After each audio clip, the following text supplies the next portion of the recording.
Primeiro-Ministro Kairala Sanan Gusmão hato solidariedade ba povo Myanmar no Tailândia, nebe magsofre rainak doko ia lorong hirak libah.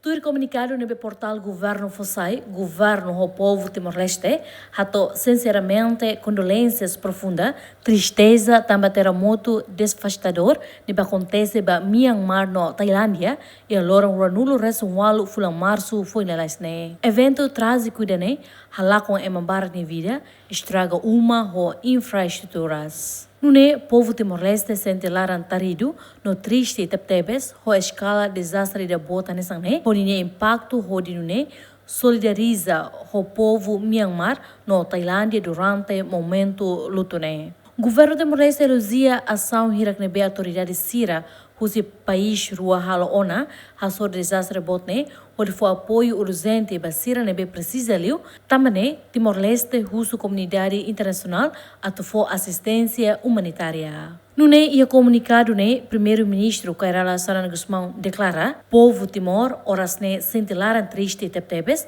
tamba tragédia nebe halako ema barak ne vida no estraga buat barak. Timor-Leste hato Hanoi ho harohang ba família siranebe lakon sirane maluk do ben sira ba siranebe kanek no sira hotu nebe terus tamba desastre ne governo Timor-Leste pronto a oferecer qualquer assistência nebe bel tulung esforço sira ba recuperação no reconstrução. E a reunião Conselho Ministro quarta ne aprova projeto de resolução governo nebe apresenta Husi vice-ministra para assuntos ASEAN Milena Maria da Costa Rangel conaba contribuição voluntária ao montante dólar americano Rihun Atus Lima para Centro de Coordenação Assistência Humanitária ASEAN onde apoia a resposta para a situação de emergência e a República União Myanmar.